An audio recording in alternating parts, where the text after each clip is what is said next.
Yeah, mga boss, at good morning. At Block 22 tayo ng Jasmine. Check na natin itong limabas na phase 2 natin na project.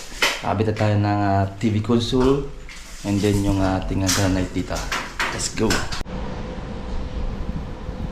Yan, pinapalitadaan na natin yan. Patatanggal na natin yung moldurang puti para lagyan na rin natin ng waterproofing yung pagkakapitan ng moldura. Then dito sa kabila, same din, ganun din. Palitada kasi nabakbak na yung dati niya. And then dito, same lang din. Patatanggalan natin yung moldura nito para ma-waterproofing na rin. Ayan. Ito hindi na natin palalagyan ng bricks. Waterproofing din, pintura na lang din to.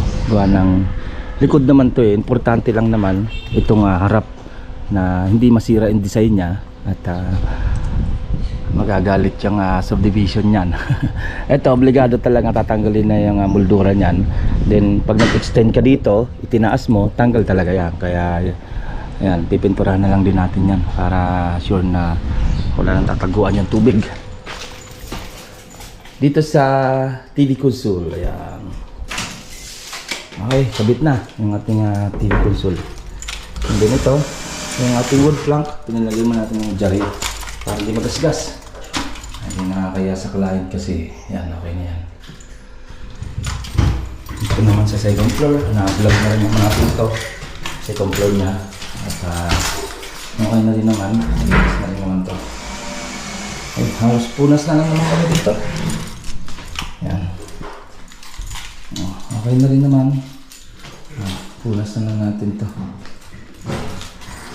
Okay. Ito, meron pa pala ako dito. May manual pa tayo.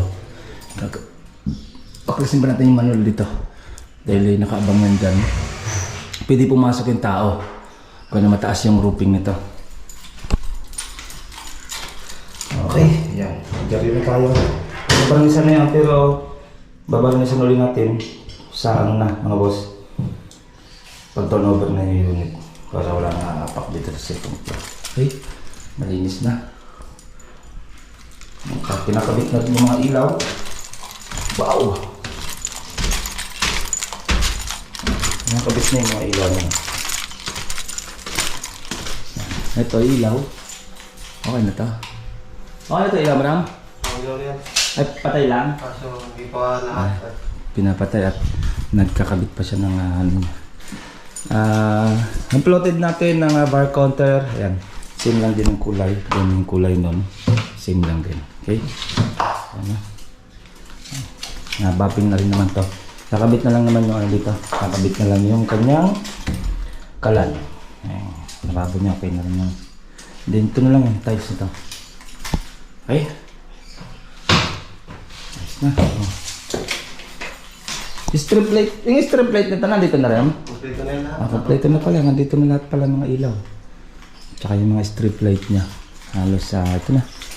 Kukunin na lang natin yung nito, laminated. Laminated na lang natin ito. Okay. Nice na.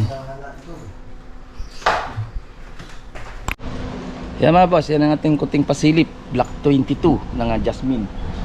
Yan, at next update natin. At pag hindi yung Linnea na 34 or yung Twin 16 ng Jasmine. Okay, hanggang dito na lang mga boss. At ingat-ingat tayo. Bye-bye. Ito pong J. Uragon Vlog, napakaganda po ng channel na ito, no?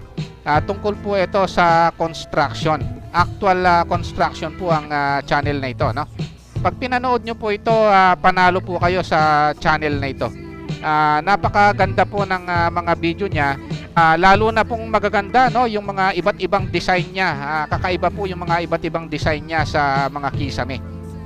Subukan nyo pong panoorin J. Uragon Vlog na ito. Matutuwa po kayo pag pinanood nyo po yung mga video niya. Maraming salamat po.